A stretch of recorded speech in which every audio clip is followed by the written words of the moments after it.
Universe community. I am so delighted to be here to be able to share this fabulous book with you, 25 Tools to Achieve Anything, the third in the series of the Wellness Universe Guide to Complete Self-Care.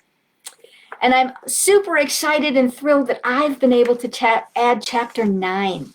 Listen to your body wisdom, transform energy blockages through movement. So, take a deep breath. Whatever it took to get you here, let's just move. Get this energy moving through your body because we are achieving anything. We're going the whole 9 yards because more than just a how-to list of goal accomplishments, this book is a deep dive into your spiritual authority. What does it take to bring your best self into the world? It takes letting go and letting your higher self, your connection to divine love flow through you into the moment. So there we go. I'm Leah Skirdal. Didn't introduce myself, sorry about that. Here we go. So I'm wishing you a happy, fabulous day. By the way, we're going to have a book study starting next week, Friday. 5 weeks to talk about 5 chapters each week on how to achieve your goals. What does it take to bring your best self into the world and achieve your highest version of yourself? Need my cheaters? Here we go. Letting go and letting God. Tears fell into my dishpan as I called out to the divine, if I can't have a baby, then take this longing from me and give me another job because this hurts too much. I let go. I let go of the need to define my creativity through mothering a child. I surrendered control of the outcome and opened to a bigger purpose, a higher calling, however the divine might use me. Then I left the door open. When I imagined my life, I always saw myself with 2 children. Now, in my mid-30s, the physical baby door seemed to be closing. Leaving the emotional door open gave me a feeling of comfort. I believed the divine had my back, so I trusted in this or something better. After surrendering control, my life became rich with meaning and purpose as an energy healer, teacher, and author. My body got squeaky clean inside with whole food supplements, removing toxic buildup. I savored the deliciousness of high vibration, nutrient-dense foods. I freed myself from sugar addiction, cleared a nasty candida yeast imbalance, and strengthened my body with yoga and weightlifting. And I tell you, if you have ever tried to clear sugar addiction from your body, it's a deal. So hang in there. There's freedom is amazing. My profound meditation practice satisfied my soul at a deep level. I developed and taught my own creative version of Whole Foods cooking classes called Jazz Cooking, where we followed cooking principles rather than a specific recipe format. Thanks so much for opening my creative cooking wisdom, a former student told me gratefully years later when we ran into each other in the store. In those years, I felt blessed, physically, emotionally, mentally, and spiritually. A brilliant starry night showcased the Hale-Bopp comet in August of 1997, visible to the naked eye as at its closest approach to the planet. I breathed in the cool summer night air. My open heart flowed with love as I addressed the divine. If I can serve as a vessel for a child to come through me, then I am willing to be of service. Pregnant with possibilities. Whew. Glad I'm so strong. I marveled at my small body's strength and stamina during the move-in process to our new starter home in 1999. I carried boxes of books, ripped out carpet, hauled garbage, and painted walls. 3 weeks after the move-in, I stood staring into the bathroom mirror in disbelief. My heart raced, my throat constricted. Rushing into the living room, I positioned myself between my husband and the NBA playoffs. This looks like a pregnant body, I exclaimed, pointing to my abdomen. And then we both stared in disbelief at my belly. In the morning, I ran breathlessly to the drugstore for a pregnancy test. Yep, Prego. As an almost 40-year-old perimenopausal woman buying her first house, I barely noticed several months of absent periods. Suddenly, it was obvious. Staring at the positive pregnancy test, I felt shocked. Sure, I surrendered to the highest good and stated my willingness to be a vessel for a soul, but I didn't believe it would actually happen. Or did I? Did I somewhere in the background have faith? Faith that the baby would show up if I aligned with my soul's purpose and remained detached from the outcome? Maybe I was on track after all. The journey, doing the work. As an educated professional woman, I did the research to create my pregnancy journey. I learned about standard medical procedures, the path of medications, interventions, and the likelihood of a cesarean section on said path. I determined my top priority was creating an environment where baby could thrive and be born drug-free. I knew that if I wanted baby to thrive, baby needed mom to thrive. Mom's ego wanted a natural childbirth without interventions, medications, or drama. Connecting to my soul and baby's soul, I aligned with the highest good in the highest form. I prepared myself, body, emotions, mind, and spirit. Advanced maternal age? I laughed at the medical chart's label. I'm healthier than women half my age, I crowed proudly to my midwife. My body cleanup had paid off. I interviewed medical professionals for the best way to birth a baby drug-free. The best advice came from a seasoned labor and delivery nurse. Your greatest challenge, she warned me, will be to let go of control. As a professional woman, you're used to being in control of your life. Control drama queen? Yeah. In our baby birthing classes, my mantra became, my body and my baby know how to birth.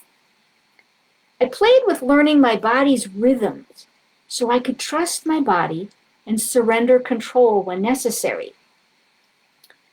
Moving in rhythm with my soul.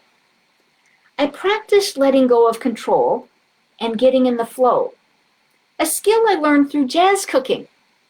Learn the basic principles and find the rhythm of what wants to be expressed in the moment with the ingredients on hand.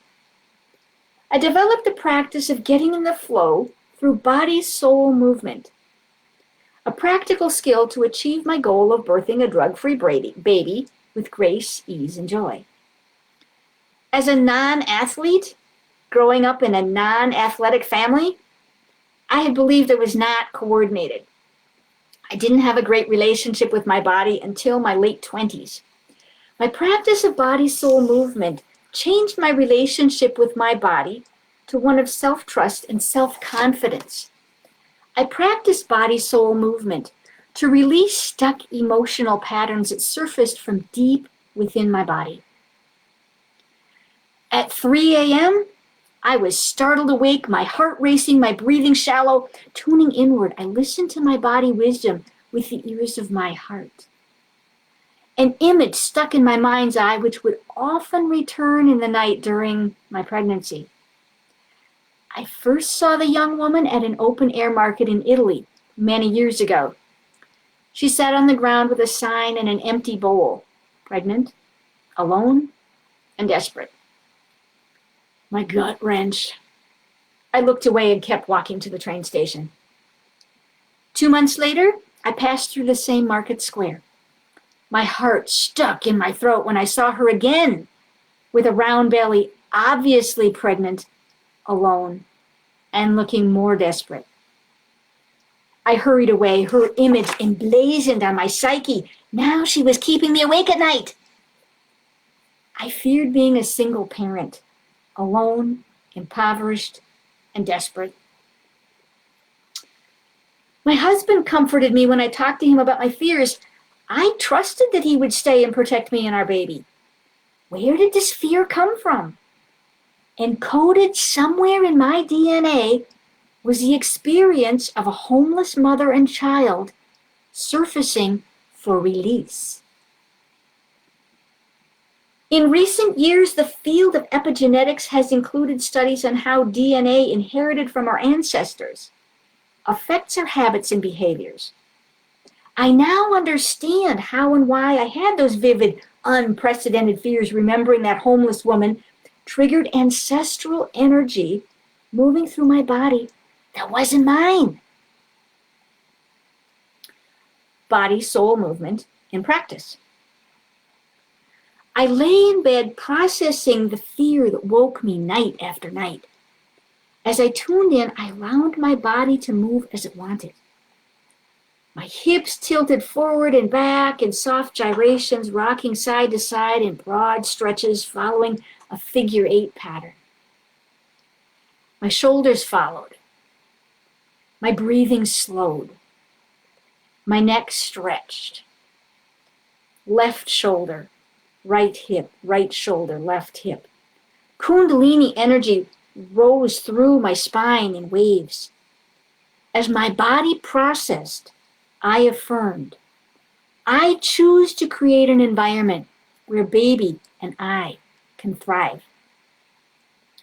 I rewrote the story of the homeless pregnant woman in the marketplace.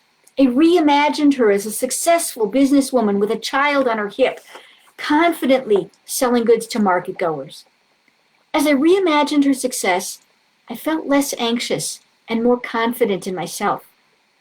My 3 a.m. reimaginings might not have changed what happened, but my attachment to the story changed, and my fear of abandonment subsided. I used body-soul movement to dispel other fears, worries, doubts, obsessions that surfaced for processing. I aligned with my and baby's soul paths for the highest good.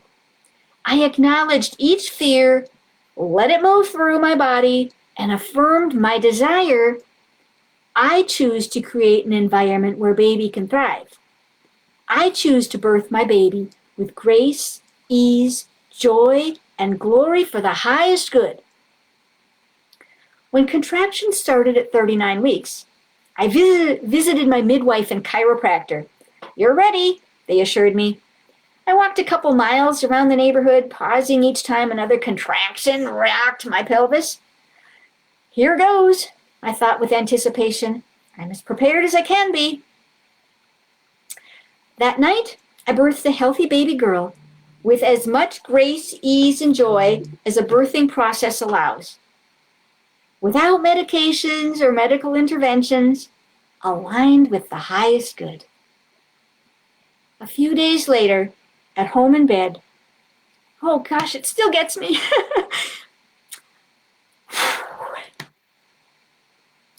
I cried gentle tears of joy and gratitude as my tiny miracle baby, oh, it still gets me.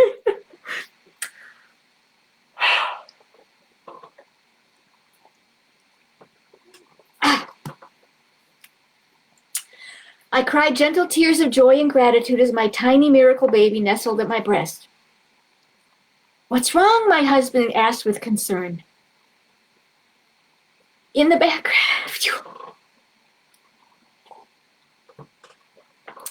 background, the CD player quietly serenaded me with a song, When You Wish Upon a Star. Nothing, I replied. I wished on a star and my dream came true. Soul embodiment. Wishing on the Hale-Bopp comet did not magically make a baby appear at my breast.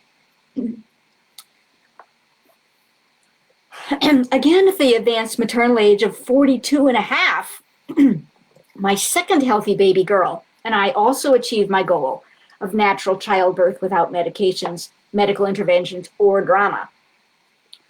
A long readying process of transforming my body, emotions, mind, and spirit into a vessel for the baby's soul took perseverance, intention, presence, allowing, and surrender. You may be creating a project that requires your highest and best focus, perseverance, intention, allowing, presence, and surrender for the project to align with the stars and come to fruition. One tool you might not have heard about frequently is the soul embodiment process, infusing your physical body with your inner well-being aligned with your soul's purpose. My first series of soul embodiment guided meditations, my free series of soul embodiment guided meditations focuses on integrating your natural state of inner well-being into your physical body. And you can find the link on my Wellness Universe World Changer profile page. Body-soul movement is a soul embodiment process I've used in other areas of my life to move emotional, mental patterns through my body for release. When teaching workshops, I include body-soul movement as a foundational piece of stress resilience. When you align with your natural state of inner well-being and allow your body to process emotional patterns, you open a doorway of freedom. As we uplift our vibration, we send energetic ripples into the pond of life that uplift others as well. I feel more like myself, my client told me as she left our workshop. We were recalibrating through movement, breath work, journaling, and deep listening to inner wisdom. Before we met, the stress of navigating life's complexity sent her on an emotional roller coaster and took a toll on her self-confidence. Since we've been working together, she continued, I'm listening to my inner wisdom. I'm more aware of what it takes to keep my body feeling good and what makes my body feel poorly. I'm able to say, I don't care what my mouth wants. I don't care what my mouth wants. You got that? I notice that what used to feel like a reward doesn't serve me anymore. Lately, I am trusting that I'm my own guru. A sense of satisfaction welled up in my heart. I love being a cheerleader. I guide my clients to listen to their authentic voice, which flows naturally from their state of inner well-being. Body-soul movement awakens the physical cells on an upward spiral of well-being and embodies spiritual soul energy into the physical body.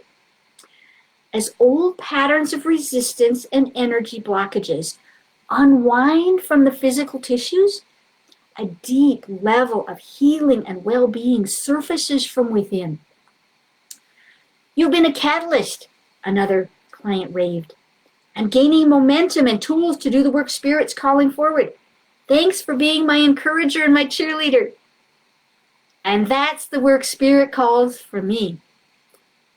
If you would like to experience less fear and more grace, ease, and joy, try body-soul movement and align with your soul embodiment rhythm. Here's the tool, body-soul movement. Create a sacred space for 10 to 20 minutes in an area where you can move with or without music. Set your intention to align with the highest good. And there's no right way, there's no judgment, criticism, or shame allowed. So first, get quiet. Listen to your heart rhythm. Syncopate your heart rhythm with your breath. Notice 4 to 8 heartbeats per breath. Focus your attention on your highest good, whatever that means to you. Focus your attention and intention on what you want to create. Next, let your higher mind observe. Put your higher mind on the shelf. Let your mind observe your body, emotions, and thoughts with curiosity. Notice what shows up. Notice and let go of any judgment, criticism, or shame. Allow your body to move as it wants to. Give voice to any sounds that want to emerge. Notice, observe any emotion coming to the surface for relief. And notice where it resides in the body. Is there tension in your belly? Is there tension in your throat? Notice what thoughts accompany that emotion. Notice if a story emerges in your mind. And then watch the story unwind through your movements, emotions, mind, and spirit. And then realign with your highest good. Rewrite the story in your mind as you wish it would have unfolded. Tell a new story from a higher vibration. Anchor the new story in your body through movement. Telling the new story might not change what really happened, but it can change your vibrational attachment to the story, so you don't need to perpetuate that old narrative. If no thoughts, emotions, or old stories emerge, let that be okay too. Choose to be fully present with what is alive for you right now in this moment. If the process becomes too intense because you're unearthing past trauma, you can seek help from a trauma-informed specialist. Trust that when you align with your soul and listen to your inner wisdom, you will know whether you need outside help or whether you can navigate intense feelings on your own, like watching a storm cloud passing through. Breathe through your heart again and align with your highest good. Tell your new story as you would prefer the next chapter to unfold. Observe your body movements with curiosity and without judgment. Allow yourself to embody the new story that is emerging into being. I invite you also to check in with your intuitive wisdom about working with me. During individual ancestral energy healing sessions, we follow a vibrational pattern of imbalance back to the roots. And that roots may go back into your ancestry. For example, does a really deep fear of the pandemic really originate from your ancestors who died in the Black Plague centuries ago? So to learn how I can be your cheerleader as you uplift the vibrations within yourself and your ancestral line, connect with me through the Wellness Universe profile page. The link is below. I am so delighted to have shared this time with you, and I hope that you can join us for our book study. Starting next Friday, we'll do 5 weeks, and again, the link to connect will be in the chat. Have a fabulous rest of the day, and let your body move how it wants to, and release whatever is holding you back, stepping into that next highest version of yourself. Blessed be.